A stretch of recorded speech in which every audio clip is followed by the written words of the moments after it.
So, ganito ang erase ng moderator ng isahan lang. Pumunta ka sa Google Chrome, then type studio youtube.com desktop site. So, ayan, click mo yung YouTube Studio. Click mo lang yan. And then, mapupunta ka dyan sa, ayan. Then, click settings dun sa baba. Sana masundan mo, no?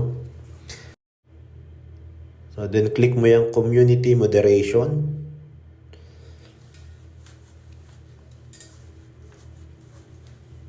Community moderation. Then, click mo yung user management. Ayan, nasa gitna. Click mo yan.